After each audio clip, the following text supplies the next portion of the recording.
ಎಲ್ಲರಿಗೂ ಉತ್ತರ ಕರ್ನಾಟಕದ ಸೂಫಿ ಸಂತರ ನಾಡು, ಕನಕದಾಸರ ಬೀಡು, ಪಂಚಾಕ್ಷರಿ ಗವಾಯಿಗಳ ನಾಡು, ಮತ್ತೊಂದು ಇಲ್ಲಿ ಶಿಶುನಾಳ ಶರೀಫರ ಪರಂಪರೆ ಇರುವಂಥ ಶಿಗ್ಗಾಂವಿ ಉಪಚುನಾವಣೆ ಅಖಾಡಕ್ಕೆ ಈ ಕಡಕ ಜವಾರಿ ಕಾಕ ಇಳಿದಾನ. ಇಳಿದ ತಕ್ಷಣ ಇಲ್ಲಿ ಯಾವ ರೀತಿ ಸಂದರ್ಶನ ತೆಗೆದುಕೊಳ್ಳಲಾಗಿ ಇವತ್ತು ಕರ್ನಾಟಕ ರಾಜ್ಯದಲ್ಲಿ ಇವತ್ತೊಬ್ಬ ಅಪರೂಪದ ಪುಣ್ಯವಂತ ಯುವಕ ಇಲ್ಲಿ ಹುಟ್ಟಿದಾನಂದ್ರೆ ವಿಚಿತ್ರ ಅಲ್ರಿ. ತಾಯಿ ಭುವನೇಶ್ವರಿ ಆಶೀರ್ವಾದವೋ, ಚಾಮುಂಡೇಶ್ವರಿ ಕೃಪಾಶೀರ್ವಾದವೋ, ಈ ಕರ್ಮ ಪುಣ್ಯಭೂಮಿಯಲ್ಲಿ ಈ ಶಿಗ್ಗಾಂವಿ ಉಪಚುನಾವಣೆ ಘೋಷಣೆ ಆಗೈತಿ. ಇಲ್ಲಿ KRS ಪಕ್ಷದ ಅಭ್ಯರ್ಥಿಯಾಗಿ ರವಿ ಕೃಷ್ಣಾರೆಡ್ಡಿ ತಮ್ಮ ಪಕ್ಷದ ವತಿಯಿಂದ ಉಮೇದುವಾರಿಕೆ ಸಲ್ಲಿಸಿದಾರ. ಮತಗಳ ಯಾಚನೆ ಮಾಡಕತ್ತಾರ. ಜನ ಬೆಂಬಲ ಕೊಡಕತ್ತಾರ್ರಿ.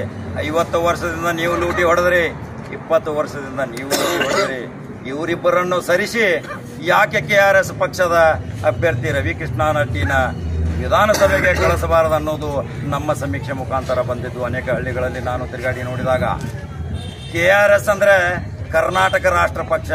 ಇದಕ್ಕೆ ಮತ್ತೊಂದು ಹೆಸರು ನಾ ಹೇಳಕತ್ತೀನಿ, ಕೃಷ್ಣರಾಜ ಸಾಗರ. ಯಾವ ರೀತಿ ಕೃಷ್ಣರಾಜ ಸಾಗರ ಹರಿದು ಬಂದೈತಿ, ಯಾವಾಗ ಮೈಸೂರಿನಿಂದ ಬೀದರ್ವರೆಗೆ ಇದು ಭ್ರಷ್ಟಾಚಾರ ವಿರೋಧಿ ಸಲುವಾಗಿ, ಲಂಚಗುಳಿತನ ಮುಕ್ತಗೊಳಿಸುವ ಸಲುವಾಗಿ ಒಬ್ಬ ಪ್ರಾಮಾಣಿಕ ವ್ಯಕ್ತಿ 100 ಕೋಟಿ ಗಳಿಸಬಹುದಿತ್ತು ಅಮೆರಿಕಾದಲ್ಲಿದ್ದಾಗ. ಆದರೆ ಈ ವ್ಯಕ್ತಿಗೆ ಅವಶ್ಯಕತೆ ಇಲ್ಲ. ಜನಸೇವೆ ಮಾಡಬೇಕು, ಕರ್ನಾಟಕದ ಜನತೆ ನೆಮ್ಮದಿಯಿಂದ ಇರಬೇಕು.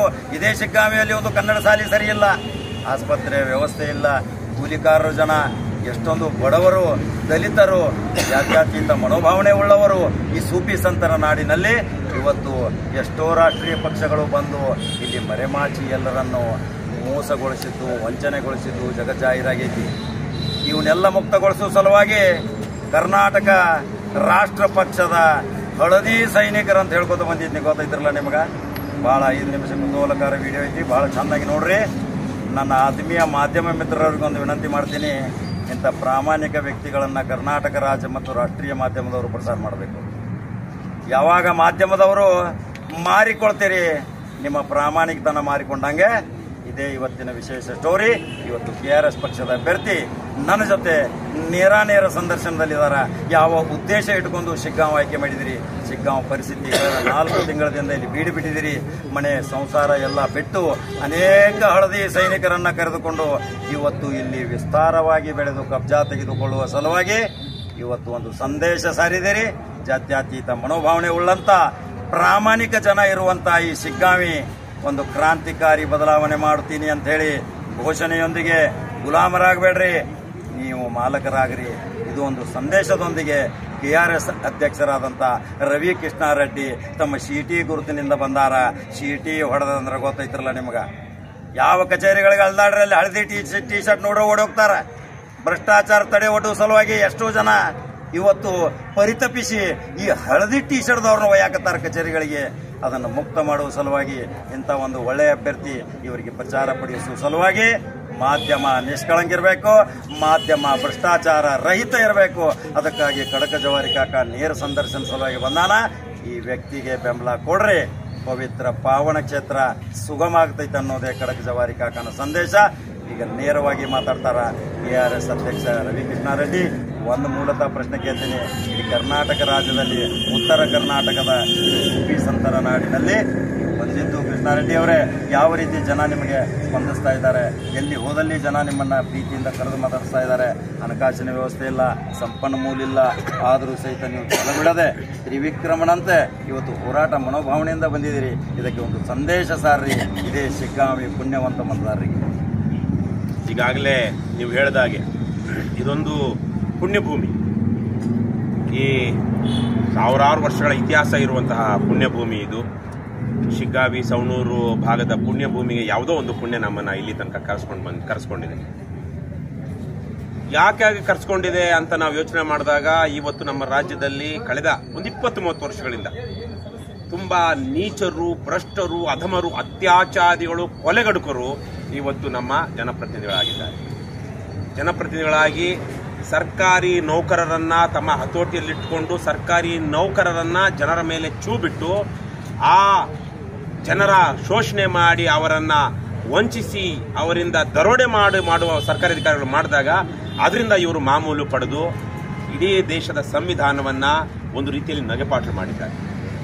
ಇವತ್ತು ಸಮೃದ್ಧವಾದ ಸಿರಿವಂತ ನಾಡು ಕರ್ನಾಟಕ, ಆದರೆ ಕನ್ನಡಿಗರು ಸಮೃದ್ಧವಾಗಿಲ್ಲ, ಸಿರಿವಂತರಾಗಿಲ್ಲ. ಆಸ್ತಿ ಅಥವಾ ಸಂಪತ್ತು ಅನ್ನುವಂಥದ್ದು ಇವತ್ತು ಕೆಲವು ಜನರ ಮುಷ್ಟಿಯಲ್ಲಿದೆ. ಬಹುಸಂಖ್ಯಾತ ಜನ ಬಡತನದಲ್ಲಿದ್ದಾರೆ.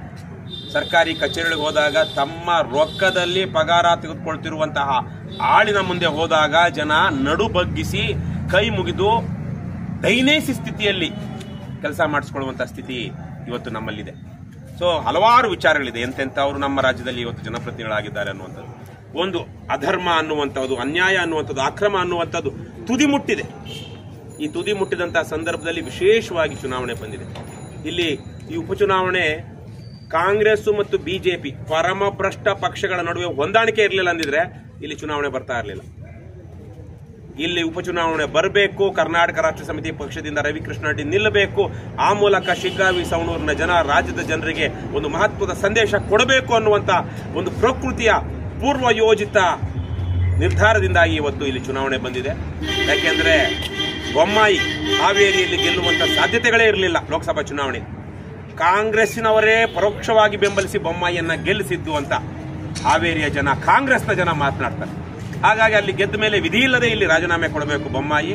ರಾಜೀನಾಮೆ ಕೊಟ್ಟ ಕಾರಣಕ್ಕಾಗಿ ಇಲ್ಲಿ ಚುನಾವಣೆ ಬಂದಿದೆ. ಮತ್ತೆ ಶಿಗ್ಗಾವಿ ಸವಣೂರು ಸಹ ಈಗ ನಮ್ಮ ರಾಜ್ಯದಲ್ಲಿ ನಡೀತಿರುವಂತಹ 3 ಉಪಚುನಾವಣೆಗಳಲ್ಲಿ 3 ಕ್ಷೇತ್ರಗಳಲ್ಲಿ ಸಂಡೂರು, ಚನ್ನಪಟ್ಟಣ ಮತ್ತು ಶಿಗ್ಗಾವಿಗೆ ತನ್ನದೇ ಆದಂತಹ ಒಂದು ಐತಿಹಾಸಿಕತೆ ಇದೆ. ಆಗಲೇ ನಾನು ಹೇಳಿದಾಗೆ 1500 ವರ್ಷಗಳ ಇತಿಹಾಸ ಇದೆ. ಬಂಕಾಪುರ 1213 ವರ್ಷಗಳ ಹಿಂದೆನೆ ಅಮೋಘ ನೃಪತುಂಗನ ಕಾಲದಲ್ಲಿ ಕಟ್ಟಲ್ಪಟ್ಟಂತಹ ಊರು. ತದನಂತರ ಬಂಕಾಪುರದಲ್ಲಿರುವಂತಹ ನಗರೇಶ್ವರ ದೇವಾಲಯ ಕಲ್ಯಾಣಿ ಚಾಲುಕ್ಯರ ಕಾಲದಲ್ಲಿ ನಿರ್ಮಿತವಾದಂತಹದ್ದು. ಅದೇ ಕಾಲದಲ್ಲಿ ಅದಕ್ಕಿಂತ ಇನ್ನು ಸ್ವಲ್ಪ ಹಿಂದೆ ಅಮೋಘ ವರ್ಷ ನೃಪತುಂಗನ ನಂತರ ಮಹಾಕವಿ ರನ್ನ, ಮುಧೋಳದ ರನ್ನ ಬಂದು ಇಲ್ಲಿ ಅಜಿತ ಸೇನಾಚಾರ್ಯರ ಹತ್ರ ವಿದ್ಯೆ ಕಲಿತಂತಹ ಊರು. ಪಂಪನ ಗುರುಗಳು ಇಲ್ಲಿ ದೇವಮುನಿಂದರು ಇಲ್ಲಿ ಬಂಕಾಪುರದಲ್ಲಿದ್ದಂಥವು. ತದನಂತರದ ಇತಿಹಾಸ ನೋಡಿದಾಗ 1509ರಲ್ಲಿ ಇಲ್ಲಿಂದ ಕೇವಲ 4 ಕಿಲೋಮೀಟರ್ ದೂರದಲ್ಲಿರುವಂತಹ ಬಾಡ ಅನ್ನುವಂತಹ ಪುಣ್ಯಕ್ಷೇತ್ರದಲ್ಲಿ ಕನ್ನಡದ ಸಂತ ಕವಿ, ಕೀರ್ತನಕಾರ, ಸಾಹಿತಿ ಕನಕದಾಸ, ಸಮಾಜ ಸುಧಾರಕ ಕನಕದಾಸರು ಹುಟ್ಟಿದ್ರು. ಅದಾದ ನಂತರ ನಾವು ನೋಡಿದ್ರೆ ಶಿಶುನಾಳ ಶರೀಫಜ್ಜ, ಭಾವೈಕ್ಯತೆಯ ಅನುಭಾವಿ ಕವಿ, ತತ್ವಪದಕಾರ ಶಿಶುನಾಳ ಶರೀಫಜ್ಜ ಇಲ್ಲಿಯ ಶಿಶುನಾಳದವರು. ಸೊ ಇದೆಲ್ಲದರ ಜೊತೆಗೆ ಸ್ವಾತಂತ್ರ್ಯೋತ್ತರದಲ್ಲಿ ನೋಡಿದಾಗ ಈ ಭ್ರಷ್ಟ ಅಂತ ಹೇಳೋದು ಈಗ ಇತ್ತೀಚೆಗೆ, ಆದರೆ ಸ್ವಾತಂತ್ರ್ಯದ ನಂತರದಲ್ಲಿ ಇಲ್ಲಿ ಒಂದಷ್ಟು ಪ್ರಾಮಾಣಿಕ ಜನರನ್ನ ಆಯ್ಕೆ ಮಾಡಿದಂತಹ ಹಿರಿಮೆ ಮತ್ತು ಗರಿಮೆ ಶಿಗ್ಗಾವಿ ಸವಣೂರಿಗೆ. ಪಕ್ಷೇತರರಾಗಿ ನಿಂತಿದ್ದಂತಹ ಇಲ್ಲಿಯ ಮಡ್ಲಿಯ ಗೌಡ್ರನ್ನ ಈ ಕ್ಷೇತ್ರದ ಜನ ಸ್ವತಃ ತಾವೇ ಹಣ ಹಾಕಿ ಚುನಾವಣಾ ಪ್ರಚಾರ ಮಾಡಿ ಗೆಲ್ಸ್ಕೊಂಡು ಬಂದಿರ್ತಾರೆ. ಬಹುಶಃ 62ರಲ್ಲಿ ಅನ್ಸುತ್ತೆ. ತದನಂತರ 66ರಲ್ಲಿ ಆವತ್ತಿಗೆ ಮುಖ್ಯಮಂತ್ರಿಯಾಗಿದ್ದಂತಹ ಮತ್ತು ಮುಖ್ಯಮಂತ್ರಿ ಆಗಲಿದ್ದಂತಹ ನಿಜಲಿಂಗಪ್ಪನವರು ಇಲ್ಲಿ ಸ್ಪರ್ಧೆ ಮಾಡಿದಾಗ ಈ ಭಾಗದ ಜನರೆಲ್ಲ ತೀರ್ಮಾನ ಮಾಡಿ ನಿಜಲಿಂಗಪ್ಪನವರ ವಿರುದ್ಧವಾಗಿ ಯಾವ ಅಭ್ಯರ್ಥಿಯನ್ನು ಹಾಕದೆ ಏನಂತಾರೆ ಅನಪೋಸ್ಟ್, ಅವಿರೋಧವಾಗಿ ಆಯ್ಕೆ ಮಾಡಿ ಕಳಿಸ್ತಾರೆ. ತದನಂತರವೂ ಈ ಕ್ಷೇತ್ರದಲ್ಲಿ ಬಿಜೆಪಿ, ಜನತಾ ಪಕ್ಷ, ಕಾಂಗ್ರೆಸ್ಗಳ ಮಧ್ಯೆ, ಅವಾಗಿದ್ದು ಜನತಾ ಪಕ್ಷ ಮತ್ತು ಕಾಂಗ್ರೆಸ್, ಅವುಗಳ ಮಧ್ಯೆ ಇನ್ನೊಬ್ಬ ಪಕ್ಷೇತರನ್ನು ಸಹ ಈ ಕ್ಷೇತ್ರದಲ್ಲಿ ಜನ ಆಯ್ಕೆ ಮಾಡಿದ್ದಾರೆ. ಸೊ ಹಾಗಾಗಿ ಇದು ವಿಶಿಷ್ಟವಾದಂತಹ ಭೌಗೋಳಿಕವಾಗಿ ಒಂದು ಕಡೆ ಅರೆಮಲೆನಾಡು, ಸ್ವಲ್ಪ ಮಲೆನಾಡೆ, ಮುಂಡಗೋಡು ಪ್ರಾಂತ್ಯ ಅಂತೂ ಅದು ಮಲೆನಾಡೆ. ಮುಂಡಗೋಡಿನಿಂದ ಈ ಕಡೆಗೆ ಶಿಗ್ಗಾವಿ ಕಡೆಗೆ ಬಂದ್ರೆ ಅರೆಮಲೆನಾಡು, ಶಿಗ್ಗಾವಿಯಿಂದ ಸವಣೂರು ಕಡೆಗೆ ಹೋಗ್ತಾ ಇದು ಬಯಲು ಸೀಮೆ. ಭೌಗೋಳಿಕವಾಗಿ, ಸಾಂಸ್ಕೃತಿಕವಾಗಿ, ರಾಜಕೀಯವಾಗಿ, ಆರ್ಥಿಕವಾಗಿ ಬಹಳ ಸಂತೋಷದ ವಿಚಾರ. ನನಗೆ ಇಲ್ಲಿ ಬಂದ ಮೇಲೆ ತುಂಬಾ ನನ್ನ ಮನಸ್ಸಿಗೆ ಹಿಡಿಸಿದ್ದು ಏನು ಅಂದ್ರೆ, ಇಲ್ಲಿ ನೀವು 16 ಕಿಲೋಮೀಟರ್ ಹೋಗಿ ಎಲ್ಲೋ ಒಂದು 100 ಎಕರೆ 2 ಎಕರೆಗೆ ಎಲ್ಲೋ ಒಂದು ಅರ್ಧ ಎಕರೆ 1 ಎಕರೆ ಮಾತ್ರ ಭೂಮಿ ಬಾಳ್ಬಿಟ್ಟಿದ್ದಾರೆ, ಬೀಡ್ಬಿಟ್ಟಿದ್ದಾರೆ. ಇಲ್ಲಿ ಪಡ ಆಗ್ತಾರೆ. ಕಾಲ ತುಂಬಾ ಕೆಲವೊಂದು ಕಡೆಗಳೆಲ್ಲ ಚೆನ್ನಾಗಿ ಆಗದೆ ಇದ್ರು ಒಂದ್ಸಲ ಗೋಂಜೋಳ ಹಾಕ್ತಾರೆ, ಗೋಂಜೋಳ ಆದ ತಕ್ಷಣ ಬಿಳಿ ಜೋಳ ಹಾಕ್ತಾರೆ, ಮಧ್ಯದಲ್ಲಿ ಹತ್ತಿ ಬೆಳಿತಾರೆ, ಕಬ್ಬು ಬೆಳಿತಾರೆ, ಭತ್ತ ಬೆಳಿತಾರೆ, ತರಕಾರಿ ಹೈನುಗಾರಿಕೆ ಇದೆ. ಹೀಗೆ ಒಂದು ರೀತಿಯ ಜಲಸಂಪತ್ತು ಮತ್ತು ಮನುಷ್ಯರು ದುಡಿಮೆ ಮಾಡುವಂತ ಕಾಯಕ ಮೌಲ್ಯ ಇಲ್ಲಿ ಇದೆ. ಹಾಗಾಗಿ ಯಾವುದೋ ಒಂದು ಪುಣ್ಯ ಈ ಸಂದರ್ಭದಲ್ಲಿ ರಾಜ್ಯದ ರಾಜಕಾರಣ ನೀಚಾತಿ ನೀಚ ಅಧೋಗತಿಗೆ ಇಳಿದಿರುವಂತಹ ಸಂದರ್ಭದಲ್ಲಿ ರಾಜ್ಯದ ರಾಜಕಾರಣಕ್ಕೆ, ಜನರ ಜೀವನಕ್ಕೆ ಒಂದು ಮೌಲ್ಯ ಮತ್ತು ಘನತೆಯನ್ನು ತಂದುಕೊಡಬೇಕು ಅನ್ನುವಂತಹ ಪ್ರಕೃತಿಯ ಯಾವುದೋ ಒಂದು ಪೂರ್ವ ನಿಯೋಜಿತ ನಿರ್ಧಾರದಿಂದಾಗಿ ನಾವು ಈ ಪುಣ್ಯಕ್ಷೇತ್ರಕ್ಕೆ ಬಂದಿದ್ದೀವಿ. ಅದೇ ಕಾರಣದಿಂದಾಗಿ ಕಳೆದ 4-5 ತಿಂಗಳಲ್ಲಿ ಕ್ಷೇತ್ರದ ಜನತೆ ಬಹಳ ಅತ್ಯಂತ ಪ್ರೀತಿ ಮತ್ತು ವಿಶ್ವಾಸದಿಂದ ನಮ್ಮನ್ನು ನೋಡ್ತಾ ಇದ್ದಾರೆ, ನಮ್ಮನ್ನು ಅಭಿಮಾನದಿಂದ ನೋಡ್ತಾ ಇದ್ದಾರೆ. ನಾವು ದಾರಿಯಲ್ಲಿ ಹೋಗ್ತಾ ಇದ್ರೆ ಗಾಡಿನ ಅಡ್ಡ ಹಾಕಿ ಕೈ ಕುಲುಕಿ ಥಮ್ಸ್ ಅಪ್ ಮಾಡಿ ಖುಷಿಯಿಂದ ನಮ್ಮ ಬೆಂಬಲ ರಗಡಾಗೈತ್ರಿ ಎರಡೂ ಪಕ್ಷಗಳದ್ದು, ನಾವು ನಿಮಗೆ ಬೆಂಬಲಿಸ್ತೀವಿ, ಕಾಳಜಿ ಮಾಡಬೇಡ್ರಿ, ಅಂಜಬೇಡ್ರಿ, ನಿಮ್ಗ ಮಾಡೋದು ನಾವು ಅಂತೆಲ್ಲ ಹೇಳ್ತಿದ್ದಾರೆ. ಅದರ ಜೊತೆಗೆ ರಾಜ್ಯದ ಬೇರೆ ಬೇರೆ ಭಾಗಗಳಿಂದ ಬಂದಿರುವಂತಹ ಈ ಪುಣ್ಯಾತ್ಮರು ಯಾವುದೋ ಒಂದು ಪುಣ್ಯ ಅಥವಾ ಋಣಾನುಬಂಧ ಇವರು ಸಹ ಇಲ್ಲಿ ಬಂದು ಈ ಕ್ಷೇತ್ರದಲ್ಲಿ ಜನರಿಗೆ ಒಂದು ಚೈತನ್ಯ ಮತ್ತು ಸ್ಫೂರ್ತಿಯನ್ನು ಕೊಡುವಂತಹ ಕೆಲಸ ಮಾಡ್ತಿದ್ದಾರೆ. ಒಂದು ನಿರಾಶಾದಾಯಕ ವಾತಾವರಣದಲ್ಲಿ ಕರ್ನಾಟಕದಲ್ಲಿ ಹಣ ಹಂಚಿದೆ, ಸೆರೆ ಕುಡಿಸದೆ, ಕ್ಷುದ್ರ ಜಾತಿ ರಾಜಕಾರಣ ಮಾಡದೆ ಇಲ್ಲಿ ಚುನಾವಣೆ ಸಾಧ್ಯವೇ ಇಲ್ಲ ಕರ್ನಾಟಕದಲ್ಲಿ ಅನ್ನುವಂಥ ಸಂದರ್ಭದಲ್ಲಿ ಒಂದು ದೊಡ್ಡ ಸ್ಫೂರ್ತಿ ಮತ್ತು ಚೈತನ್ಯವನ್ನ ಆಶಾವಾದವನ್ನು ಹುಟ್ಟಿಸುವಂತಹ ಕೆಲಸವನ್ನು ಶಿಗ್ಗಾವಿ ಸವಣೂರಿನ ಜನ ಈ ಸಲ ಮಾಡಲಿದ್ದಾರೆ ಅನ್ನುವಂಥ ವಿಶ್ವಾಸ ಇದೆ. ಹಾಗಾಗಿ ಇದೊಂದು ಪುಣ್ಯಭೂಮಿ.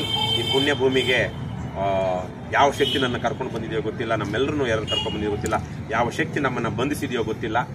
ನಾನು ಆ ಪ್ರಕೃತಿಗೆ, ಆ ಶಕ್ತಿಗೆ ನಮಿಸಿ ಶಿಗ್ಗಾವಿ ಸವಣೂರಿನ ಜನ ಈ ಸಲ ಕರ್ನಾಟಕ ರಾಜ್ಯದ ರಾಜಕಾರಣಕ್ಕೆ ಮತ್ತು ಜನರಿಗೆ ಒಂದು ಬೆಳಕು ಕೊಡುವಂತಹ ಕೆಲಸವನ್ನು ಮಾಡೇ ಮಾಡ್ತಾರೆ ಅನ್ನುವಂಥ ವಿಶ್ವಾಸ ನನಗೆ.